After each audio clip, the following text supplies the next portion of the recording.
요새 신종 코로나 바이러스 때문에 우리들이 마음도 편치 않고 또 걱정이 많지요.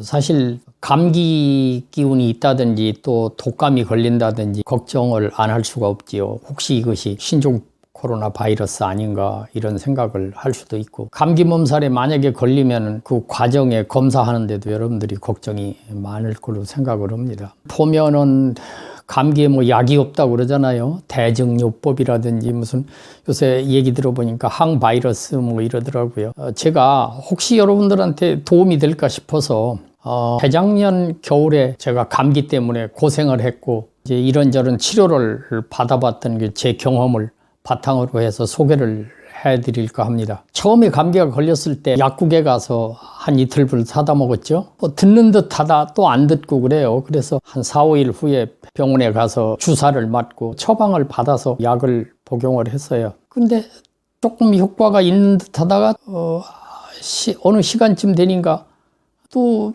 별로 효과가 없고 기침은 더 많이 나고, 그래서 또 병원에 가서 처방을 받아서 먹고 뭐 이렇게 하다가 보니까 혹시 다른 방법이 있으면 어떨까 싶어가지고 제가 경동시장에 가가지고 생도라지를 좀 사고 생강을 한 근 정도 사다가 대추 좀 넣고 그래갖고 생강차를 끓여 먹었어요.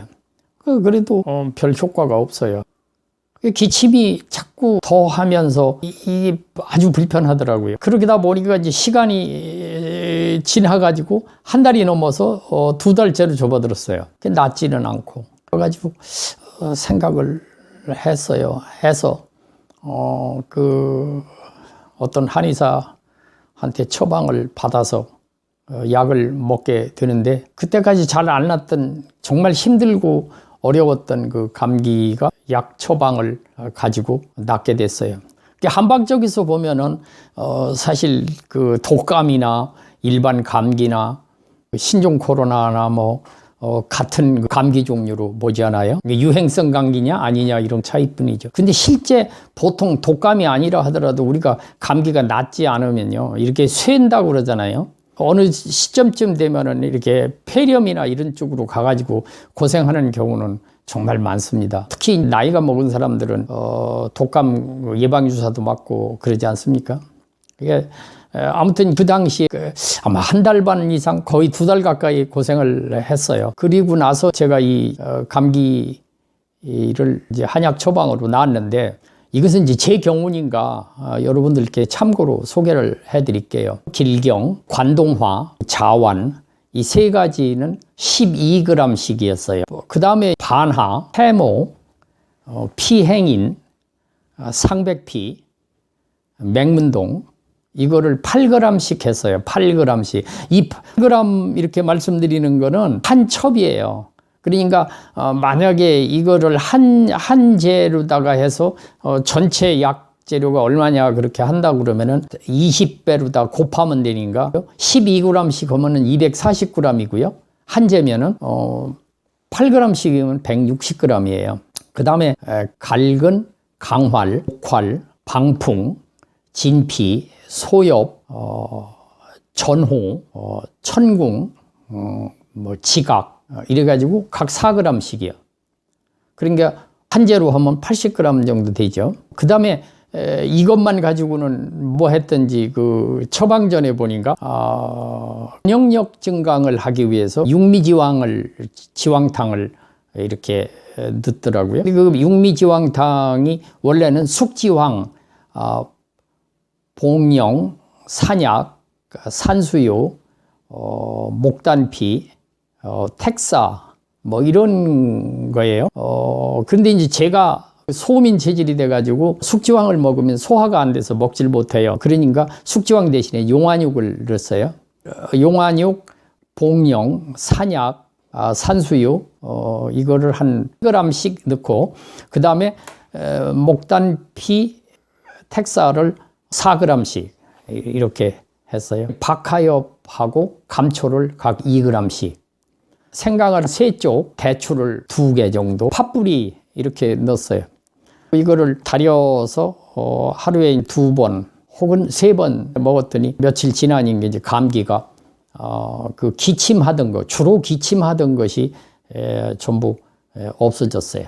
그래서 그때 그 고생했던 그런 생각이 나서 이것이 그 일반 감기가 세월이 지나서 안 나가지고 오래되면은 폐렴도 될 수 있고 그러기 때문에 미리미리 대비하는 것이 좋지 않을까. 저도 참 그때 그 고생을 엄청 많이 했습니다. 그러면 지금까지 그 말씀드린 그 약재를 왜 이렇게 그러면 이런 약재를 쓰는가, 이거에 대해서 잠깐 제가 좀 소개를 드리면은, 길경이라고 하는 거는 도라지잖아요. 여러분들이 잘 아실 거예요. 이게 길경 12g은 말린 기준이에요. 모든 약재가 말린 기준인데 참고하시라고 말씀드리는 거예요. 관동화라는 것이 그 모이꽃인데 이게 잎보다 먼저 그 꽃이 피거든요. 그러니까 겨울 동안에 거의 꽃모으리가 져가지고 이 이른 봄에 꽃이 피더라고요.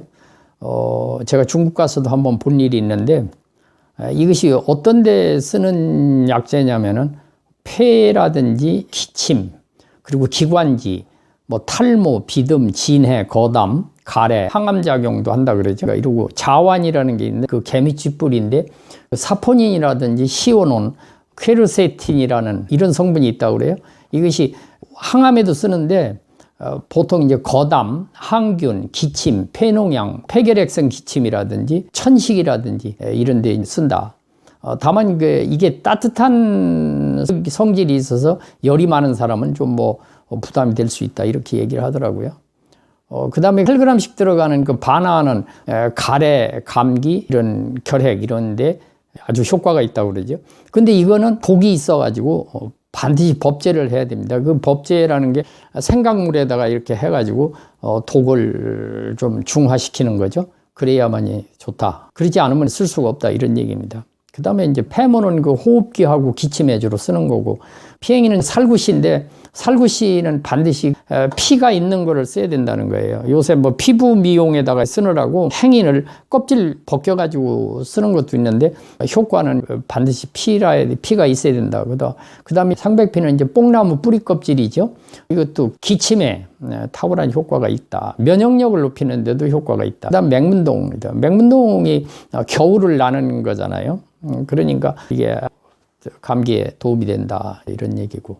그 다음에 갈근은 이제 피부의 그 모공을 이완시켜서 땀이 나게 한다. 감기로 인한 뭐 근육통이라든지 이런 데 도움이 준다. 강화는 이제 염증에 쓰는 거고 해열작용을 주로 하고요. 방풍은 이제 유행성 감기에 주로 쓴다. 진피는 가래나 기침에, 진피라는 게 이제 우리가 귤 먹고 남은 껍질이 그 진피죠. 그 다음에 소엽, 콧물과 기침을 해소하고 이것도 면역력 증강에 도움을 준다 그러죠. 전호도 기침 가래라든지 해열 진통제로다가 감기 초기에 쓴다. 그다음 뭐 천공은 원래 부인병에 쓰는 건데 감기에도 사용을 하고, 지각은 탱자나무 열매인데 이것도 감기에 씁니다. 그다음에 면역력 증강에서 용화육을 말씀을 드리면은, 저는 이제 육주황을 못 먹어서 용화육을 넣는 건데, 용화육이 피부 미용에도 좋고 면역력을 높이는 데 많은 도움을 준다고 그럽니다. 특히 그 기억력 같은 거 이런 거를 증진시킨다. 그래가지고 이 총명탕 아시잖아요. 우리 그 학생들한테 총명탕 먹일 때 이 용화육이 반드시 들어간다, 이런 얘기죠. 옛날에 피부 미용에 좋아서 그런지 양귀비, 척천무가 이걸 많이 먹었다. 복령 같은 경우는 면역력을 높이는데 도움이 된다. 뭐 심장에도 도움이 된다, 뭐 이런 얘기죠. 그리고 뭐 산약은 만대, 이거 뭐 여러분들 잘 아시잖아요. 효과 있다. 그 다음에 뭐 산수유는 그 이뇨작용을 많이 하고, 또 콜레스테롤을 감소하고, 그 사포닌이라든지 탄닌이라든지 글리코사드라든지 그 유기산이 많다 그래요. 그래가지고 면역 보조제, 노화 방지, 질병 예방, 뭐 조루증 이런 데 탁월한 효과가 있다. 중국 사람들은 이걸 불에다가 이렇게 볶아서 쓰더라고요. 우리나라는 그냥 쓰고요. 그 다음에 뭐 목단피 같은 경우 이제 항균, 소염, 혈압 강화 이런 거 주로 한다. 그 맹문동은 뭐 기관지염, 폐렴 등에 이렇게 사용이 된다, 이제 이런 얘기입니다. 지난번에 한 달 반 이상 거의 2달 가까이 기침을 하고 고생을 하고 감기가 낫지 않아서 참 그런 고생했던 거, 또 이런 처방을 가지고 제가 이제 경험 말하자면 효과를 봤던 거 이런 것이 있어서 여러분들한테 소개를 해드렸고, 증상에 따라서 또 사람에 따라 다를 수 있고, 또 이런 구체적인 거는 한의사 뭐 처방에 따라서 하는 게 좋지 않겠냐. 그런데 저 같은 경우 이제 요런 것이 있었다 하는 거, 이런 거를 이제 참고로 제가 소개를 해드렸습니다.